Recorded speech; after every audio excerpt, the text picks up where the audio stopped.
Out here in the perimeter, there are no stars. Out here, we is stoned, immaculate. Hello and welcome. This is the C86 show. I'm David Eastaugh. As you know, we love a special guest. This week it's going to be the turn of Alan Ryder, musician and editor of the iconic 1980s Coventry post-punk fanzine Adventures in Reality. We got together recently to find out more about life, love, poetry and all the other exciting stuff.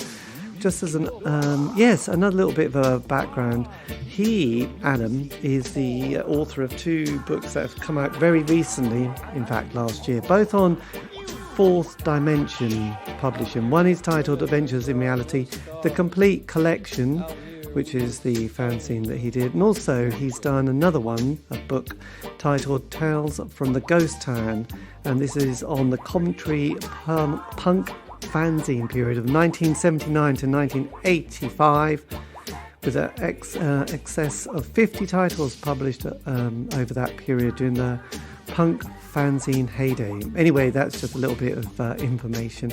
You're going to find out lots more, so let's cut the chat and get straight to it. Anyway, after several minutes of casual chat, we got down to that fascinating and exciting subject that was the early formative years. I know it's a classic, dear listener, but anyway, Alan, tell us now, tell us everything.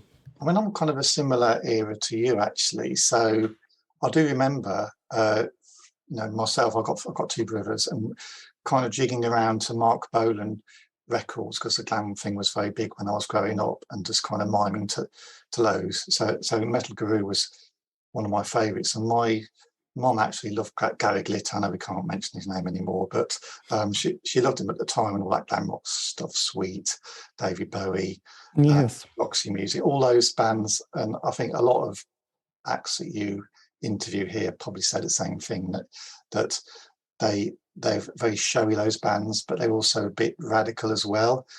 I know people often say Sweet looked like a lot of builders in drag, because they were big beefy kind of guys dressed up with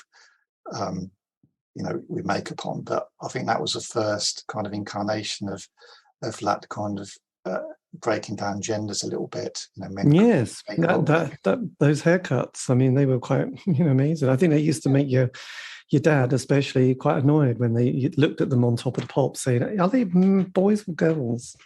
I was lucky that my parents never really did that kind of look at that lot, get their haircut kind of stuff. They very much encouraged me. So a bit later on, when I was dyeing my hair strange colours and things like that, the neighbours used to be whispering to my mum, how can you let him do that kind of thing? And she was like, "You leave him alone."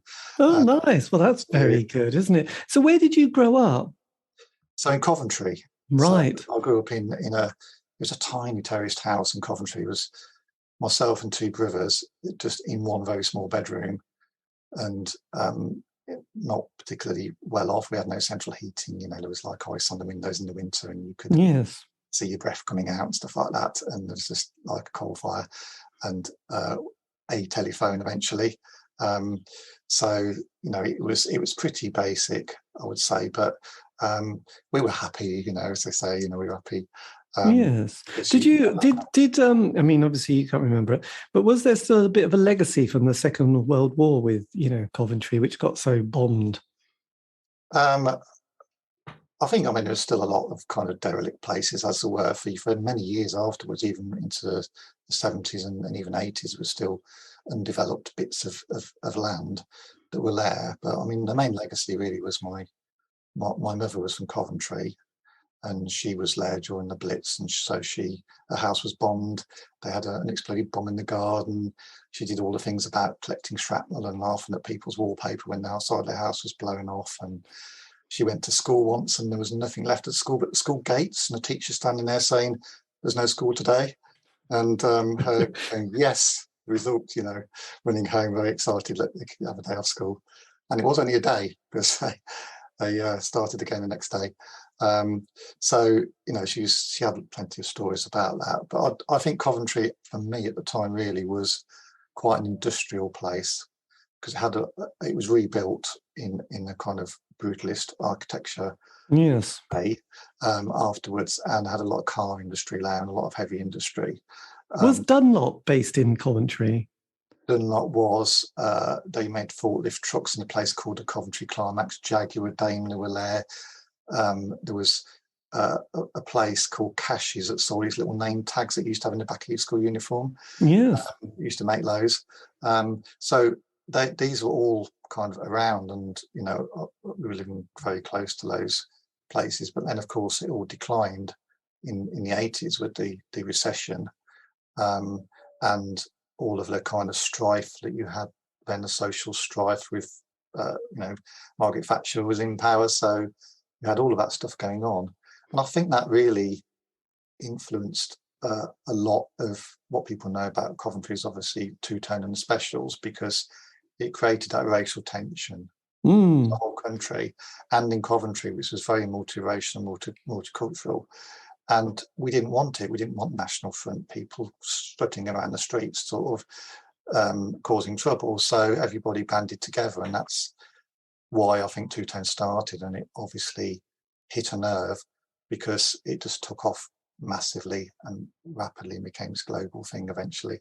Yeah, absolutely. So was it the case then that you were sort of also leaving school around the late 70s, if not 1980?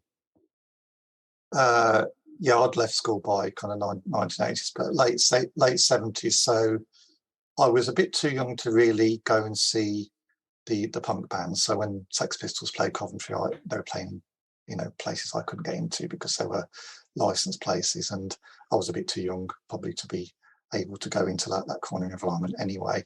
Yes.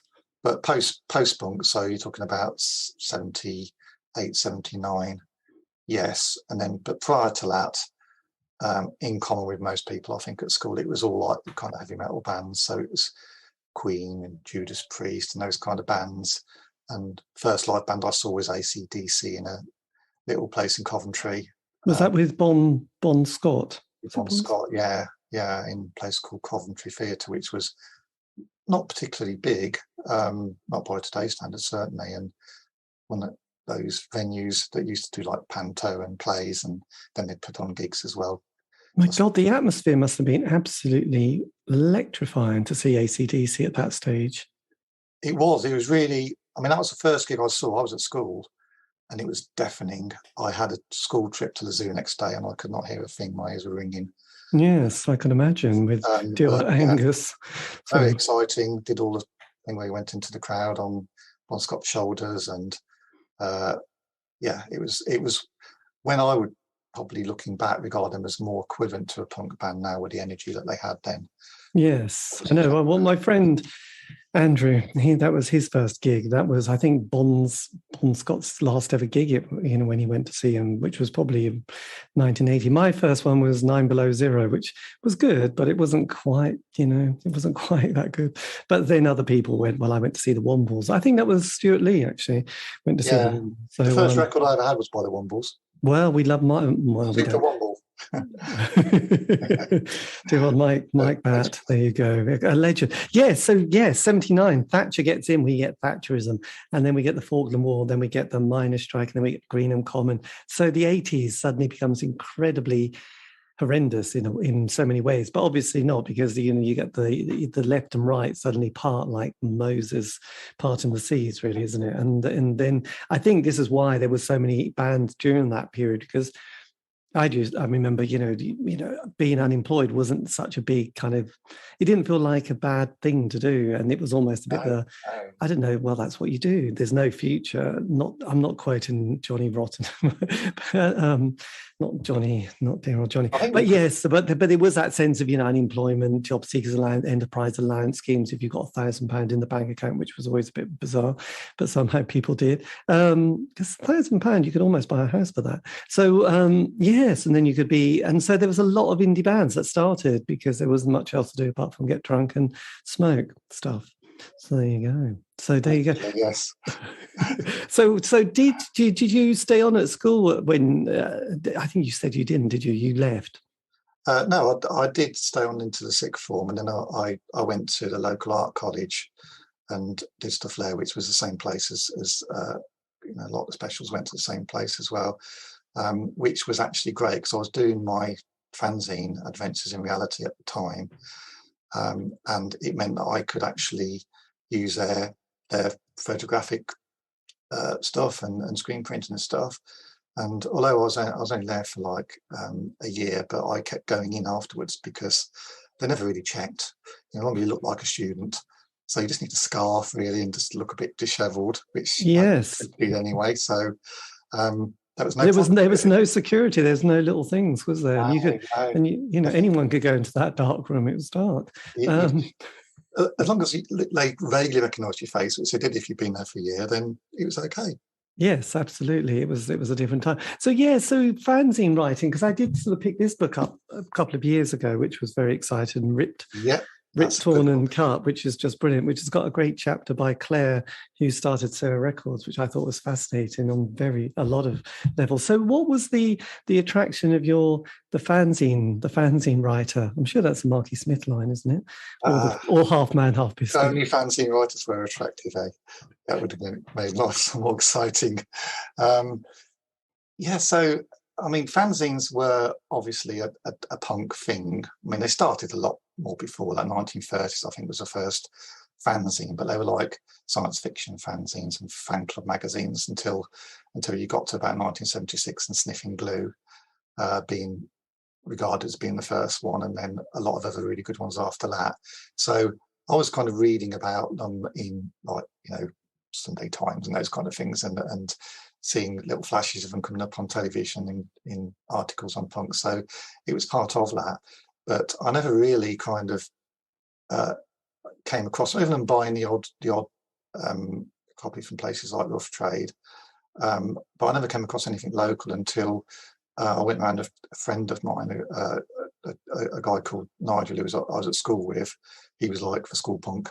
And he had the good records, like the Damned and the Dickies and all the bands that we both loved, which he could afford to buy because he had a Saturday job. I was too lazy to do jobs like that, so yes, I listened to his records instead. But he had a copy of a fanzine called Alternative Sounds, which was produced in Coventry, and I'd never seen a local fanzine before. So I thought, wow, a local fanzine, something that's close to home. And I went into town on my way home and went to the record shop where he got it from and bought a copy, and got in touch with the editor, and he said, yeah, you can write some reviews for me if you like. What? Write reviews? Because obviously media and press never allowed anybody to do that unless they'd been to journalistic college or something else, or they went to Eton. So yeah, I did, and I met them, went to interview the Stranglers and stuff like that, and this was great. And you started getting freebies. This is it, isn't it? Freebies, yeah. I got backstage pass to Stranglers. That was fantastic. So I actually met Jean-Jacques Bernal, who was a little bit of a hero of mine, and said to him, I wanted to learn to play the bass, and I said, what do you go about playing the bass? And he said, just fucking do it, which I thought was like that JFBI kind of thing is almost like an iconic thing, isn't it? But it's like, yeah, okay, that's a way to live your life, really. Yes. And I'd followed that advice ever since, really, and I would strongly endorse that approach for anybody else. So with the Adventures in Reality, your fanzine, how many editions did you do? Was it 13 editions you put out? Yeah, so it's 13 editions. So I started in 1980, finished in 84. And then there was a further kind of edition in 2012, actually, which came out with on an American label. They did like a vinyl reissue of some of the tracks by bands dressed I was in, and we did a special edition of Adventures in Reality to go with that as an insert. But the main one was 13 issues, and it started really small, little A5 handwritten thing, then it grew from there. And I really was very much into doing different formats and different packaging, rather than just being your standard photocopied cut and paste jobby. Yes. And did you suddenly or eventually become part of the fanzine community? Did you feel that it was what you had hoped for? Did it bring you joy? there very definitely was a fanzine community. So there's a book that came out this year on Coventry fanzines that are what I wrote, and there's 50 fanzines featured in that from a 5-year period. There's quite a lot, but there was definitely a strong kind of interaction between them. Yes. We used to meet up a lot, and not just in Coventry, but also nationally as well. So there was distribution networks which were kind of mail order, informal. Used to exchange copies of fanzines, and then so I would sell someone's and they would sell mine, and we just sell them in the same way we used to sell our own, which is basically going to gigs or putting them into little local bookshops, left-wing bookshops. Yes, we yes, with exciting and angsty poetry. Yeah, and a feminist section, which was always exciting. And I sold fanzines, So yes, I'm in London, Freewheel. There's a place called the Wedge Bookshop in Coventry that you could get your fanzine sold to lefties who, generally speaking, would be more enthusiastic on to buy these kind of things, and it was just great. It was a so last year you brought out Adventures in Reality, the complete collection. Was this kind of, there you go, it's available from your website. Was this a project that you'd been thinking about, or what did you think during lockdown? Oh, okay, I've had a couple of great 3 weeks. We're all back to normal. Another 3 weeks. You think, this is not going to happen. Did you go in the loft and think, I should just archive this? I've been meaning to do this for years. Actually, the most recent book to come out was the one that I've been doing for longest, because that had been kind of brewing for a little while. But the Adventures in Reality one was really, I just posted something on my Facebook page as an idle thought, as you do, just to kind of keep posting stuff every day, and just said wish somebody had put out a reprint of every issue of Adventures in Reality. Just not expecting really to get much of a reaction, and then just put a picture of one of the issues up. And then a guy called Richo from Fourth Dimension, which is a record label and also a publisher based in Poland, but he also did his own fanzine called Grim Humour when he was in England. He just got in touch and said, yeah, I'll do it. Excellent. And it was that quick, really. So basically same day. And it's like, okay, so I just need to scan in 500 pages, which is going to take a while, and write the book. So I wrote the written content was done in 2 weeks in my kind of holiday in lockdown, because you can go anywhere. So just sitting there in my back garden, it's quite sunny, and writing it, and then just scanning it all in, and then it's just the rest of it was just doing the artwork. But I very much wanted to make it a book about doing a fanzine, not just a straight reprint. So there's a lot of content in there about how you'd make a fanzine, the John Ball printing outfits, and right, how you'd reverse text and shrink it down using photocopiers and rip up bits of paper for layout. And how many pages was your first one, and how many pages was the last one? I don't know. The first one was about 20. I mean, it didn't go into some great kind of encyclopedic side thing, which some did, like Grim Humour was a good example. It got bigger and bigger and bigger until you could, it's like a bookshelf kind of size thing. Yes. But it was, the first one was only about 20 pages, I think. So was it the classic A4 folded? It was A5 folded. So that was tiny. Well, A4 folding into A5. Right. A4 folded, correct. Like a post-it note, just began. Yeah. But there were some really small fanzines around, actually. There were ones that were like, folded into smaller than A6 size. So, so it started at that, and then it went to A4 pretty quick, which is A3 folded over, because you can get very much on that size thing. Yes, photographs. Did you, when you were looking at it, had you forgot about the content and some of the interviews you'd done, or some of the features? Yeah, it came back to me pretty quick, actually. But the thing that I noticed really was the fact that it was not terribly respectful of anybody, particularly including the readers, or even the bands necessarily.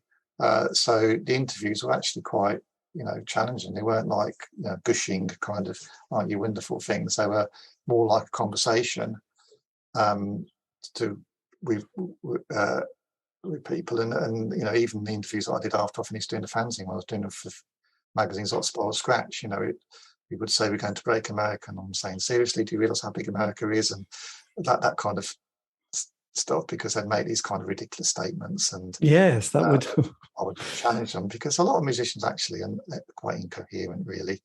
They're not always great at speaking, particularly lead singers usually get the interviews, and they're often not necessarily the most eloquent members of the band, strangely enough. Interestingly enough, when I listen to kind of bands now, sorry to cut you off there, but when I listen to young bands now, they are completely like, oh my God, yes, of course. But 30 years later, you'll probably, if you're not dead, because you do look a bit messed up already, you'll probably be quite interested. But at the moment, you're just gibbering, aren't you? And I would imagine that all the bands I quite liked back then that I interview now, probably the same. They were probably just gibbering mess, thinking we were going to be huge. And you think, yeah, I think that's true. I think a lot of fanzine writers do bands, and actually that's not a bad route, because you get used to kind of expressing yourself. And then if you go into the music, it means that you do at least have an opinion, and you're thinking about everything about music, not just playing the music, but actually the visual side of it, the ideas behind it, what it means to people. Yes. A lot to people. And we were talking earlier about how it's a very immersive thing at that age, and it's all consuming. It certainly was for me. That's basically doing bands and fanzines and hanging around. Whilom was all I did. As we said earlier. Yes, I mean, if there was a gig coming up, you'd spend that period of time listening to all the records all the time, and sort of worrying about the day of the gig was just, consumed about getting there and sort of just spending as much time. And but you wouldn't dream of putting that amount of energy into it now, would you really? No, and also going to gigs and having no idea how you were going to get home. And often not getting home, so you just end up wandering around. It's quite dangerous streets, really. Yes, or sleeping on train platforms, wandering around, yes, and realise you missed the train. You have to wait until the morning, and exactly. It was quite, I know. You just wouldn't. We would be so horrified at the thought about that. Just set off into the world yonder, to go and see, I don't know, Killing Joke or someone at some place miles from anywhere, like Cromer. And places like that, these are little places in the middle of nowhere. Oh yes, there was a fantastic book, wasn't there, that came out, which was West Runton, the West Runton Pavilion, yeah. Which was, which I didn't know, because it's got this iconic thing. But at the back, it's just got lists and lists and lists of the gigs, and it's like everybody played there. And bands that you thought, did they, who weren't even, because it's like, it's a punk and all the punks played there, but then you look at all the other bands as well as all the punks, and you think, Jesus, cheesy, crazy. They were really amazing. There you go. It was just whoever was the booking person really just put everybody on. And West Runton, if you were a teenager in West Runton, Billy Boots, Billy Boots. I wouldn't want to be there now, but well, it's okay for retirement, I guess. So as the 80s was trucking on, so you would sort of you left college. So did you go into a band, did you say, as well? So there was a few bands. There was so I was involved with a band called Attrition, which was also formed by the former editor of Alternative Sounds. So there was a strong link there, and we were good friends anyway. But I was, rather than being a musician in that, I was basically doing all of the visuals. So if you remember the Human League, they had like slides and things playing over the band. And when I saw the Human League, I thought, that's great, I can do that. And it means I can get to go out and go on tour without needing to learn to play an instrument. So it's fantastic. So, I did that, and that took me with them around Europe as well, to different places. And also at the same time, I had my own band, which was called Stress, which was a 2-piece electronic band. Right. With a fellow fanzine editor, from Nuneaton. So there's a link there, isn't there? So, and we played a lot of the same places and things like that. We did one album, and we did a vinyl album. We did a few more on cassette. They've all come out on vinyl since several times over, with extra tracks and things. But it's. I also had a label at the same time as well, which was releasing records and cassettes. Yes, I saw you've got your whole discography here. This is your Adventures in Reality Recordings. Yes, so it started as a spin-off. I got demos in. I thought they were quite good, but they weren't released, so I thought I'd release them just on cassette as a spin-off from the magazine, and then we did some more stuff, and then eventually the last issue of Adventures in Reality in 1984 was effectively a magazine and cassette package, but it had like SPK and Test Department, a lot of electronic bands on, and it just sold loads. George, you really had your finger on the zeitgeist at this point, didn't you? Yeah, it's kind of lucky, I guess, but also, I think the electronic bands like Test Department and Throbbing Gristle and that. They were really the equivalent to the punk bands, really, because they were doing stuff which was more confrontational. So the punk stuff by that time had become a little bit cliched, and the electronic music, because it was still relatively early on, it was played by people that hadn't got a lot of money on very basic equipment, and it felt very much like early punk must have felt. I can't really speak from experience on that because I wasn't. Yes, but how I imagine it would have felt. So it was very much like I wanted to be part of that, and also I was in an electronic band. I was associated with those bands, so we were coming across them all the time. How did you start your record label? Was it? I know I've done an interview with quite a few people, actually from the indie label world. I know Glass Records is a bit different, and Creation, but like the Pink label and Sarah Records, there was a lot of kind of mistakes and just kind of enthusiastic kind of amateurism that sometimes went on, but still did lots of good stuff. So did you pick it up very quickly, or did you get some advice of how to run it? No, I've got no advice on how to run it. I just did cassettes at first, and then when I went down to Rough Trade with a few cassettes, thinking they might buy a few, I just copied 100 up, and they just said, yeah, we'll take them. Can I have another 500, please? And so what? So then I had to go, right, I can't possibly copy 500 cassettes myself on 2 tape recorders. I'm going to have to look at how to get these duplicated. So then you start to go into duplication, not cassettes first, and then record pressing plants like Making was one that was there, and then you think, okay, this is starting to cost a bit more money, I need distribution. Rough Trade, can you help me? They had a thing called the Cartel, which the Cartel was a bunch of different record labels and shops that did a distribution network, and they put me in touch with Bax Records in Norwich. Nice. Who then said, yeah, okay, we'll do this deal, which called a manufacturer and distribution deal, which meant they basically paid for the pressing and they distributed it, and I paid for the recordings. So it's splitting the cost really, which was great because it meant you got guaranteed distribution and you knew you could get it pressed. You just had to stump up for the recording, which I used to use a studio which was used by, again, lots of experimental bands and others like Killing Joke and people like that. My God, this was a sharp learning curve in the world of business, commerce and marketing. Yeah, my mastering was done at a place called Utopia Studios, which used to do a lot of the bigger bands. So when I was mastering at my experimental compilation records there in one studio, you had like Paul McCartney in the next studio mastering stuff. So I wouldn't say I met him. He's at the coffee machine, and I was queuing up behind him, but I didn't say anything. But, he might have been doing that classic album, Give My Regards to Broadway, which was he could have been, yeah. His 80s work. We loved it so much. It's really expensive. I mean, mastering was like, you just like, this is the cutting room kind of thing. So it was just like 2 hours there, and that to do that cost as much as the recording cost.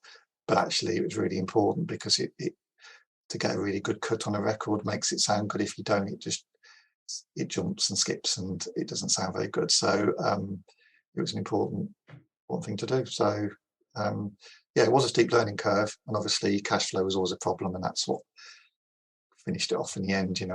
I couldn't basically kind of finance it without going down the route of a more major thing, which I probably wasn't really cut out to do. Yes. What was because you did a few various compilations, didn't you? Did you? What was your last release you put together for the label? See, it probably was the Stress album.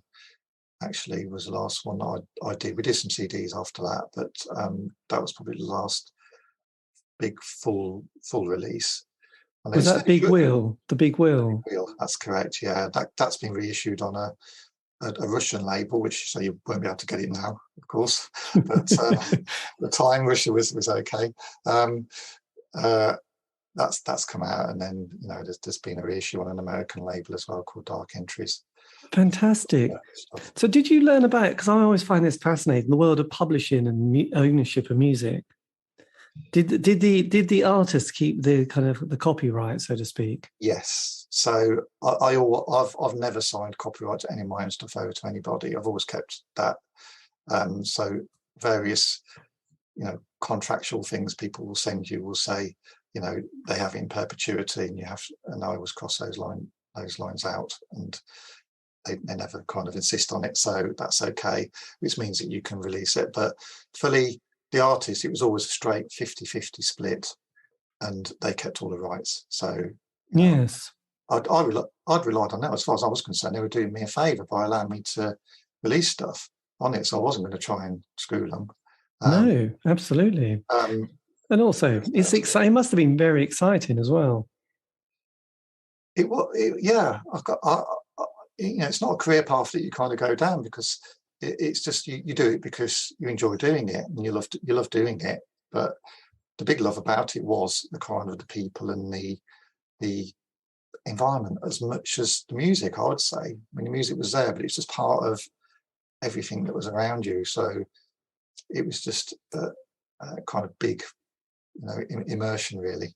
Yes, well, in that period, and I suppose the 90s, but possibly before, but I can't remember.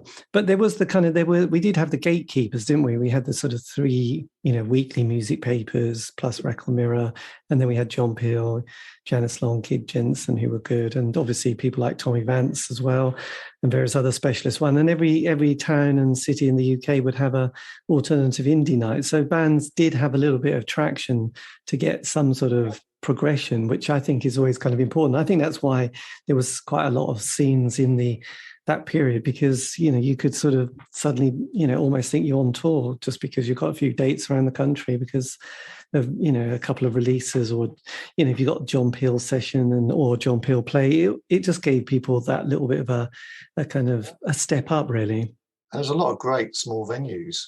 I mean, you could do a tour just around your local area in the Midlands. You could definitely do like 20 or even 30 dates just playing some of the venues are there, because there was a lot of them, and they were in some very old places, community centres. Even the police assembly hall used to put on big skinhead bands. I think they probably thought it would ingratiate them with them, but it didn't, of course. But Princess Charlotte, I remember John Peel always mentioned Princess Charlotte, so that was the classic, wasn't it, really? Yeah, so people played in prisons, didn't they, in schools, and all sorts of places, different institutions that you'd think were the most bizarre places for people to play. But they used to put things on, and I saw some quite extreme gigs at, like, schools, sixth form nights and stuff like that, and you get, like, electronic bands, or there was a school down the road from me, a girls' school, where you had some punk bands playing there. You went along to there. It was a good gig, actually. They were very enthusiastic. Yes, absolutely. I think people, yes, it was a good time for that kind of scene. So then, what happens for you for the rest of the 80s as we march on towards the poll tax, with Red Wedge in between? So I was still doing my Stress through the 80s, and then that kind of split. I think bands are always difficult, aren't they? You kind of fall out with people, and when you're in a two-piece band, there's nowhere to go, really, isn't it? So that split, and then I formed almost immediately with the band that supported us at our last gig, which was in London. It's a big festival called the Glass Bell House. I was organising with my partner Cleo, with loads of bands on it. It's a 2-day festival at this place in Stratford, and the Stress were headlining on the last night of that, and the support band for that was, or one of the support bands was a Norwich band called Garner Delights, and they were also on the way out. So we kind of got the remnants of that and me, and we just formed a new band called Dance Naked, which was the name actually came from Viz Comic. Right. They had an article in there, a spoofy article about pagans dancing naked around the flickering flames of a pagan campfire. And we thought, yeah, that sounds good, dancing naked around. Yeah, we'll do that, because it was an analogy for also being very open and honest and being your true self. So it's like, it's a joyous celebration of you as you, which is what naked is, really, isn't it? It's without any kind of clothing, and so it was an analogy rather than literally dancing naked. Everybody thinks about that, of course, but we said no, we don't. There you go. Well, it could have been, because I think I went to see, was it The Fall with Marky Clark, when they did that collaboration, and I think they all had their bottoms shown, not Marky Smith or Brits, but the dance troupe. So it was kind of a thing. But also during the late 80s, there was a big push towards that kind of new age spiritual stuff, which I'm sure you were getting very excited about, with ley lines and earth energy, or not? Well, I think Cleo, certainly, my partner, she was very knowledgeable on all that stuff, including Crowley and that kind of occult stuff, as well as paganism. So, and of course, goth was still quite big at the time. So we wanted to combine the kind of the synth goth stuff, which it kind of was at the time. So we didn't have a guitarist. It was just I was playing bass and key and synths, and we had synths and a drummer and a drum machine at the same time. So it was a combination of kind of percussion, synths, and. So was it a 3-piece? You, Chloe, and Roger. Leo. It was got to pronounce her name right, so she get annoyed. So. No, there was. It went up to a 5-piece at one point. So Alex Novak, who I think you've interviewed previously. Oh yes. He was actually in it for a short period of time as a second singer. So we had 2 singers, and then we also had a drummer called Kerry. But he wasn't like a drummer sitting down at a drum kit, with your toms. It was standing up playing largely toms. So there was no kind of bass drum there or cymbals. It was just all snares and toms. Right. I think the first time I saw the Pogues, they were sporting Elvis Costello. I think the drummer just stood there and played one drum all night. Yeah, so you can do, and it makes it a quite different sound, and it's more interesting, and it's more visual as well, because it means the drummer doesn't need to sit at the back. No, absolutely. So you can be more upfront, which seemed more democratic to me. Yes. Because you have got a very intense period, didn't you, for sort of the late 80s? You put out 2 albums quite quickly. Yeah, we did. So, but I think you did in those days. You just tended to do stuff, and it came out quite quickly. It seems to take. I mean, now you can put stuff out incredibly quickly online, but if you want to do it on vinyl, it seems to take forever.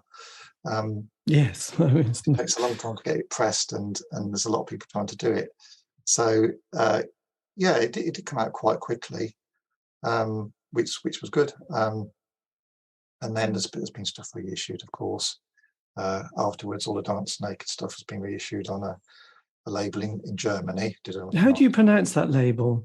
Aufnahmen Wiedergabe. That's so impressive. I can see it on discography, and it's like, wow, that's. I think it means kind of record and play. Of course, there you go. that's kind of probably point of change. So why did the band break up at this stage? With two releases, the kind of, you were definitely. Yeah, we kind of. I think we kind of, like a lot of bands, you kind of run out of steam a little bit. So we kind of whittled down a little bit in size, down to a 3-piece. And then we tried to do some stuff. But I think probably we were trying to do it all ourselves. And it's very difficult to manage yourself and put your own releases out and things like that as well. So yeah, it happened to the Smiths, didn't it? I mean, no manager. Terrible idea. Yeah, I think Smiths probably had a bit more success than we did, but just a bit. But yeah, so I think that's why it kind of halted. And also that whole being on the dole thing was kind of finishing then, so you had to make a living a little bit. Well, we were in London; it's not a cheap place to live. So no, restart interviews can be quite tedious, can't they? Oh yeah, no, I didn't do that. I just went and got a job. So, you needed to have that, which could put a bit of a cramp on my style a little bit for that, because it limited the time to do that stuff. So I'd moved more into we did a lot of the stuff in the kind of new age pagan area in those years when everybody assumed I'd disappeared into the wilderness, and then we popped up again, in the early 2020s. So what? Oh yeah. So the 90s. It's quite interesting. I couldn't believe it. There's a few artists and bands I've interviewed who had a sort of quite a similar moment with me with during the 90s, got very into that pagan world. And there was a member of Johnny Hates Jazz, who I, to be honest, didn't really like the band, but he was such a nice guy. And he got disillusioned with the amount of success and just hated it all and didn't want to be part of it, and just, formed one of those djembe drumming groups in Bath, I think, and just no one knew who he was. And I've got a loft full of djembe drums. I don't really play them anymore because you need people to play them. But yes, yeah, we did those kind of things like the drum workshops. They're quite fun actually to do. And everyone I know had a djembe drum, and then they got into playing the Baran, unless they went to Ireland, then they called it borom because they were being a bit pretentious. But that's what you do when you've been to Ireland. So your djembe drumming period. So how long did this last? So that was a few years actually, because we were doing it to try and make some money, and also doing other things as well. So you've got these things called the Mind, Body, Spirit festivals, which are still going. But yes, at the time there was this big one in London, and we used to do that because we knew the people that ran it. And you had a lot of the kind of trance and acid house stuff overlapped a little bit with the edges of that as well, because it had a similar kind of vibe to it. Did you go to camps? Because there was the Welsh dance camp. There was also another one called the Tribe of Doris, and then there was TB Valley and the Welsh lands and people. That. Yeah, I was going to Temple Psychic Eastaugh at the same time, so that was a bit different, obviously. But we didn't tend to go full on to that. So, but I think it's quite interesting because you had a big mix of kind of ethnic type of music there, which was actually very interesting. So it's kind of like a WOMAD type thing. Yes, I mean, cultural appropriation before we even knew what it was happening, wasn't it? Because and also, did you incorporate the didgeridoo at this stage in your musical sonic soundscape? Didgeridoo, yeah, I had a didgeridoo, but it's like this blowing down the drain pipe, isn't it? Really, so it can be quite hard work, can't it? Yeah, there's a circular breathing technique you have to keep it going, because it's got to be continuous, which takes a bit of learning to do. But once you get it, you can just keep going forever, and people do. But I think you have to be pretty stoned for it to sound really good. Oh, so stoned, yeah. So your 90s. So what other path were you following? Was it just mostly new age trance, ley lines, full moon parties? Yeah, well, that kind of earth mystery stuff I find quite interesting, and actually, a lot of people do. So, I mean, Rat Scabies from the Damned, actually, he got very much into that, and because we kind of know him a little bit, and he wrote this book on, looking for King Arthur and stuff in Rennes le Chateau in France, because I think he had a connection with thing called the Saunier Society, which is very much Earth Mysteries. And it's that, it's quite interesting. Julian Cope was... Yes, God, I've got his book here somewhere.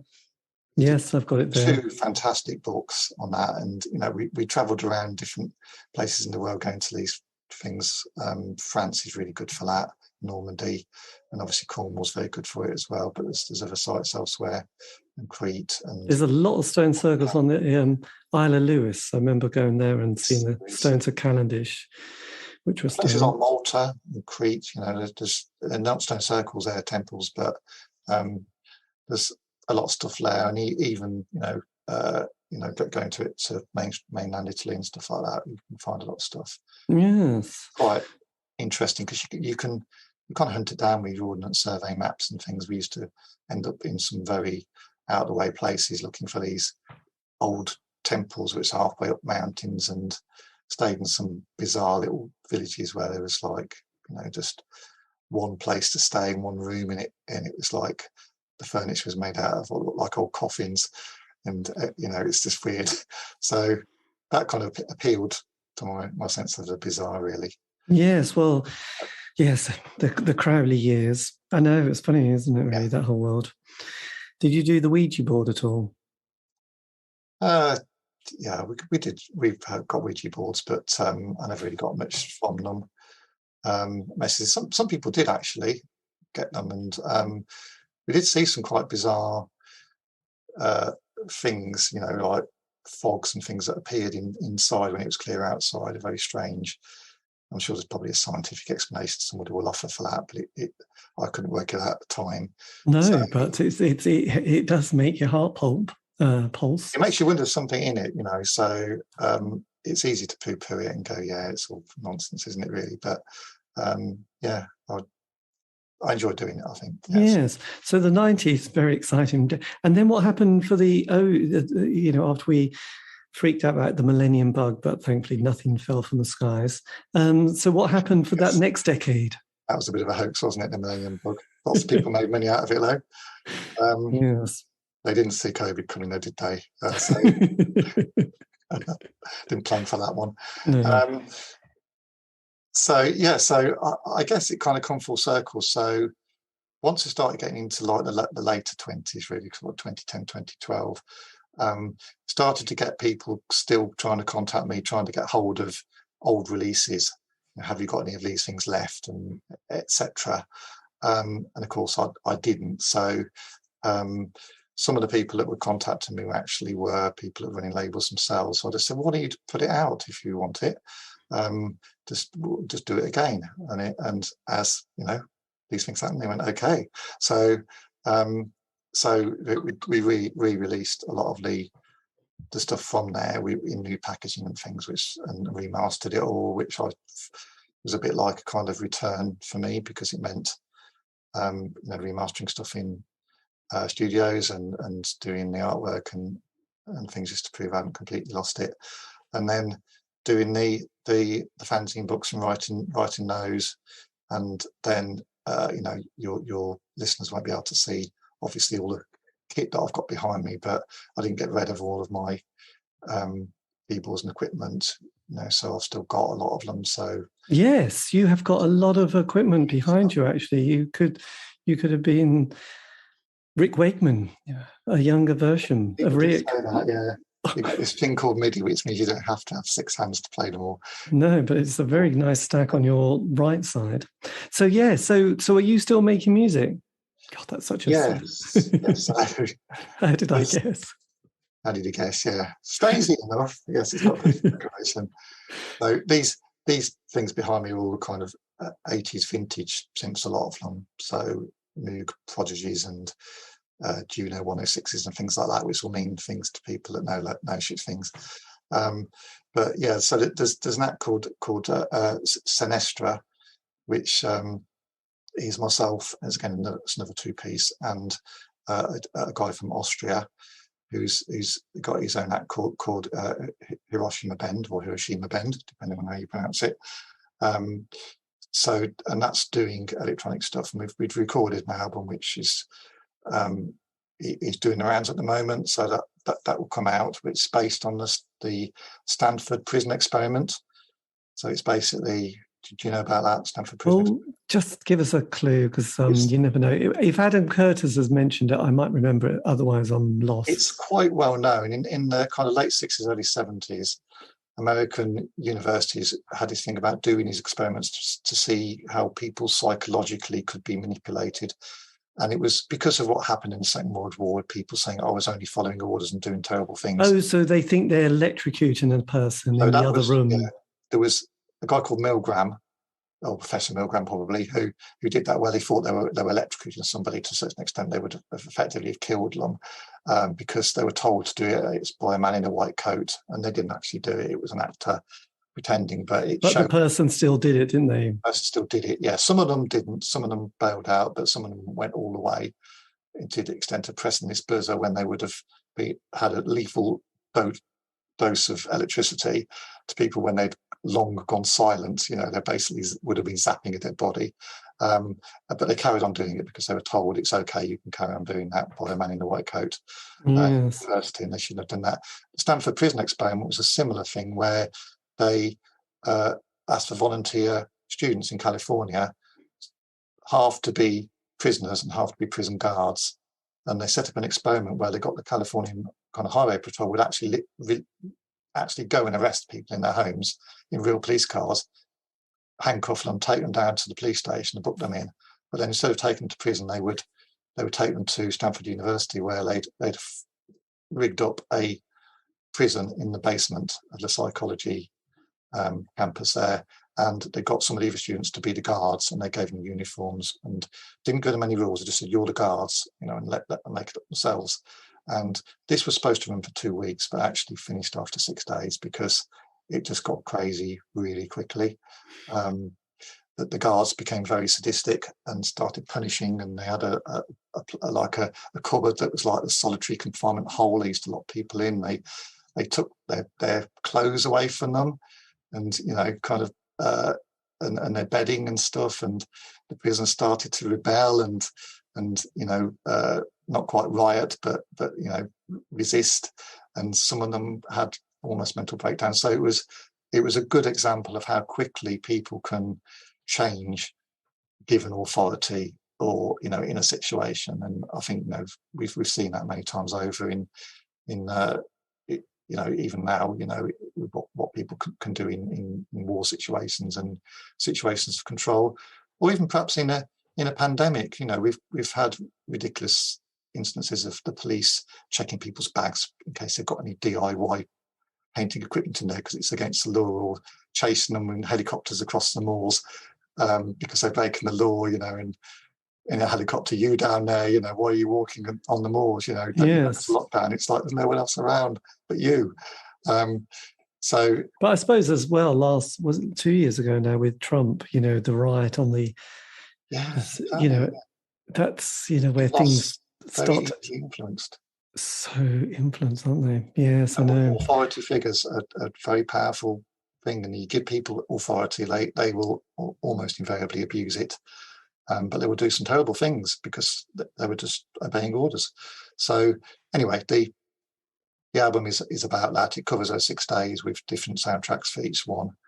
And it will come special edition as a CD in a cell. So the case is actually like a cell. It's got prison bars. Right. CD inside it. So you have to break the CD out of its jail cell to play it.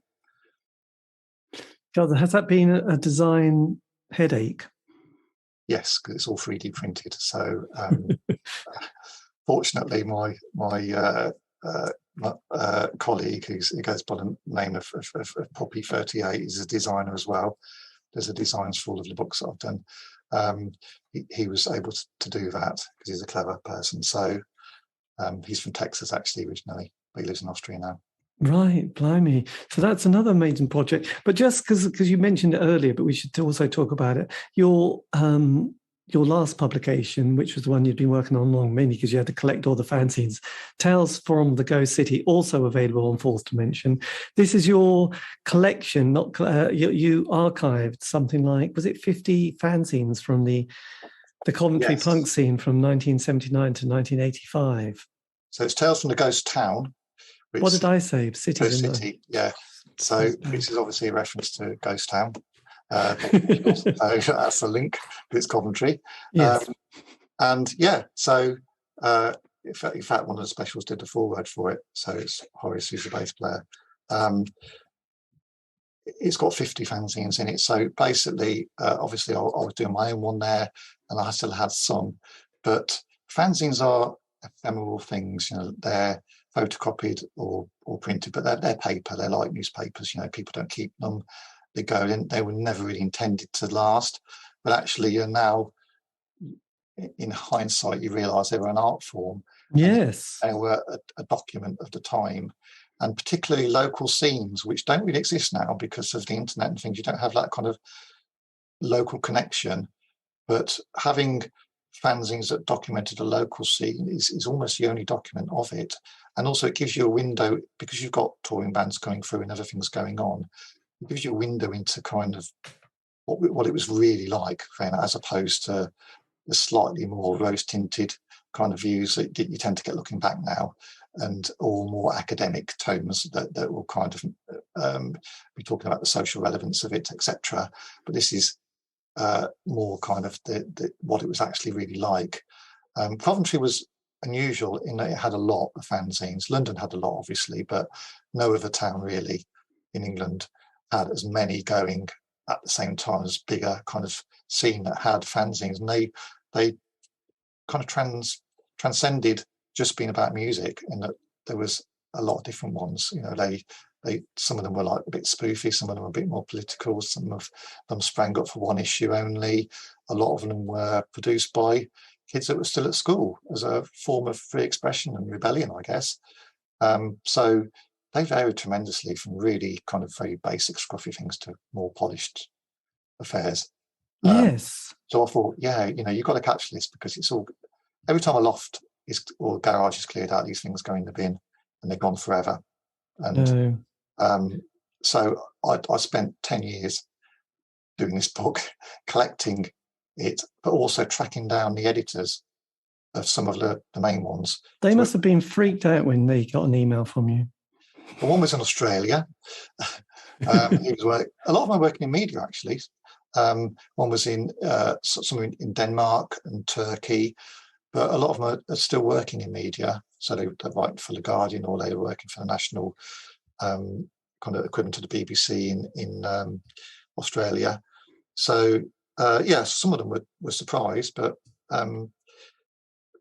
Facebook is quite a good way of contacting people like that. This is true. It is interesting, this the passing of time, which is somewhere between 25 to 30 years, but in your case probably a bit longer, where I don't think we appreciate it. We just move on, we do lots of stuff, and then I don't think it's about just rose tinted sunglasses. I think there's, as you probably alluded to, the idea that actually this is really great archival stuff that isn't going to be massively kind of, isn't going to appeal to the mass, but it will just have a real interest and relevance to various small groups around the area. Because obviously in the last, you've probably seen how many films have come up and out about music scenes from the 80s that you think, there was one on Robert Lloyd, the King Rocker one. There was one on the Wedding Presents album, George Best, and there's been ones on the Chills and Go-Betweens, and obviously books. And actually what you said there earlier, which was quite interesting, with this guy who was at the UEA for 1 year, he brought out these two books, which were these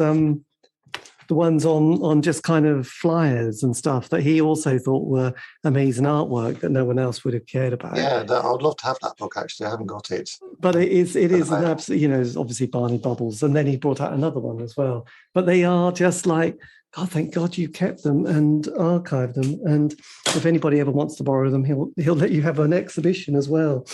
And it's interesting because Kevin Cummins, who did all the photography, and he still does, but, he did the Sex Pistols on Christmas Day in 1976 and then Joy Division. But he said, no one was interested in those pictures. They're only like published them as books in the last couple of years, Yeah. which gives you an indication that it's only for 40 years. Oh, yes, Joy Division. Oh, the Sex Pistols. Well, that's... There is something about that 40-year kind of cycle, isn't there? We were talking earlier. Yes. To the point where suddenly things become historical and valuable and iconic, and people seem to really like the 80s still. So, Well, I think it's also interesting because it's like who tells the story, because when you listen to the 80s told by people like Dylan Jones, it's, Spandau Ballet, it's Live Aid, it's, it's kind of Sade, The Face, and it's like, God, that's not my 80s at all. Whereas actually, so it's kind of great that people have, sort of redrawn the narrative or rewritten the narrative. Because I think earlier this year there was another compilation that came out on Birmingham bands called Unseen, post-punk Birmingham from 1978 to 1982, which again, just, amazingly small bands, but actually quite a few members went on to bigger bands, including Duran Duran. So yes, it's great that people are sort of not letting it all go into the recycling bin or landfill. And it's good that people do keep these things, some people never seem to throw anything away because they've got like all sorts of things. But I think the ephemera is actually, I find rather interesting. All like you say, the little flyers and big tickets, the scribbled things that people throw away, that actually give you more of an insight than the polished final products. Yes. So for those people keen on this, are they both available on the Fourth Dimension Records website? Yes, they are. Yes. So the Tales from the Ghost Town book is sold pretty well, actually. But there are still a few left. I've got a few here as well. And there's still some of the Adventures in Reality, which is quite a chunky book. It's but actually it's a bargain, so do buy it. And that's got a complete reprint, but that gives you a real insight into what it's like to do a fanzine as well. So, but both of those books, obviously I think they're interesting. I'm going to say that, aren't I? But other people have said that as well. Yes, but that's 500 pages. But actually, it's interesting because there's always kind of workshops on fanzines now, aren't there? I think has the youth picked up on fanzine workshop things? I think it's a different type of fanzines. So they tend to call them zines now rather than fanzines. But right. So they're very much a kind of it's an art school thing and a form of expression. They do lots of zine workshops where you can create your own zine. But it doesn't. The connection between that and the kind of the local scene, like a music scene or something like that, isn't really as pronounced. Right. So even like when you had like Riot Girl stuff, which was more feminist stuff, you had lots of scenes associated with that. You had like a scene which kind of was part of it. But scene workshops now are kind of, they're artistic. Sometimes they're there for therapeutic reasons, things like that. So I did take part in the zine week that Coventry University had, but all of the other people on there were doing things which were very, very different to me. I was kind of the odd one out, really. And they're very much doing them as one-off kind of workshops and using different techniques to do them, from block printing and other ways of creating your own zine, even things that are more like origami, I would say, than a zine thing, because it was all right. So it's brought in more the artistic paper folding experience, which is good. But the great thing is that going back to Dance Naked, you're still with your partner. Theo, yes. So I originally met her when she was managing this band, Garden of Delights, and they came down to London to try and arrange some exchange gigs with Attrition, and we had like a thing called the Terminal Kaleidoscope, which was a mail order thing with a band called the Legendary Pink Dots. Oh God, yes.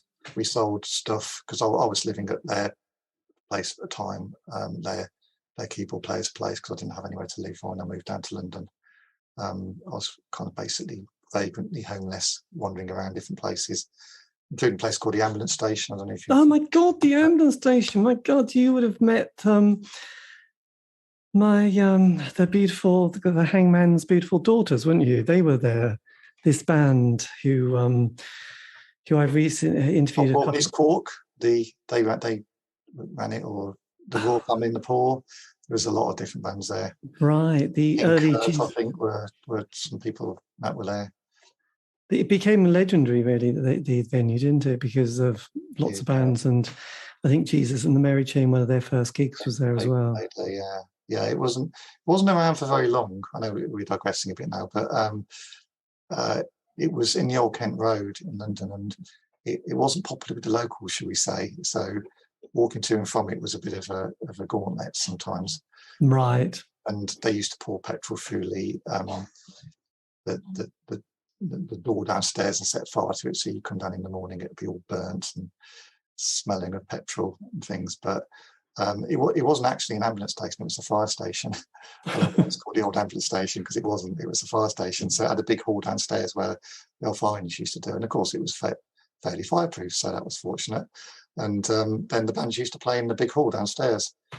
And but it was a squat, so it wasn't, nobody paid rent or anything. So. Yes, it was never going to last long. That's amazing. So yes, where were we? Yes, you can get these two publications on this website, and yes, you can add that. And you were saying about me meeting Cleo, and yes, we are. Yes, that's it. There you go. The band.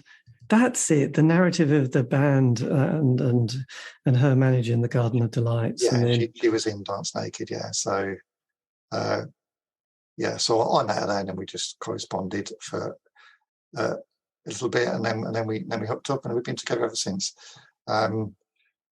So I think we've had a conversation that's lasted that long.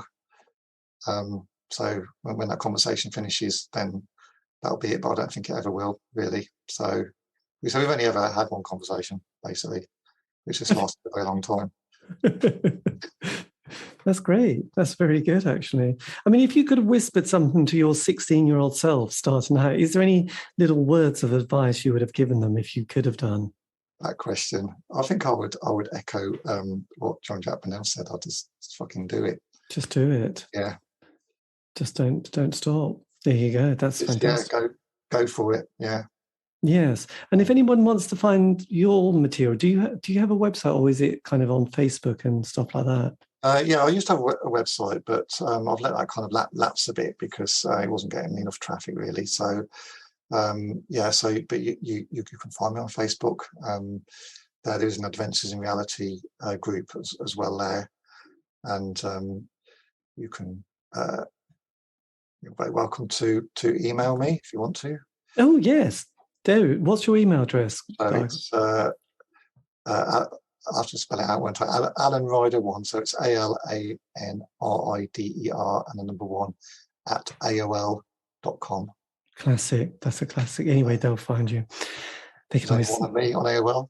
Yeah, there you go. Well, this has been brilliant. Well, thank you ever so much for your time for this. And this is great to organise this. So if you want, I can always send you the link, and you can always put it on your Facebook page, and then people definitely do that. I will definitely do that. Yes, that'd be good actually. But thank you again. And do you still have 6 cats and rescued hedgehogs? Yes, I've got 6 cats, all troublemakers, each one in their different ways. Hedgehogs not at the moment because they're out for the summer now. But when it gets to about November time, we'll see who needs rescuing and overwintering. They're too small to survive. Yes, they'll come in and fill up our back room with them again. A home for hedgehogs. Yes, I know. It's very exciting. They need our help. So I know we're all supporting hedgehogs at the moment. I'm just worried they're not going to get enough water. And yes, I think they'll be okay. Just my advice would be slow down for hedgehogs. Don't run away. Oh God, yeah. No one should ever run over a hedgehog. They're sacred animals. Right. Look, thank you ever so much, and keep in touch. Thank you very much. Yeah. Take care there. Thanks again. Cheers. Bye. That, dear listener, is how you end a conversation abruptly, professionally. Anyway, I'd like to leave that bit in because it's makes me smile. And also, we talked about hedgehogs. This is, if you're wondering, recorded July 2022. It was very hot at the time, so we're worried about hedgehogs. Anyway, look, enough of that. That was me in conversation with Alan Rider.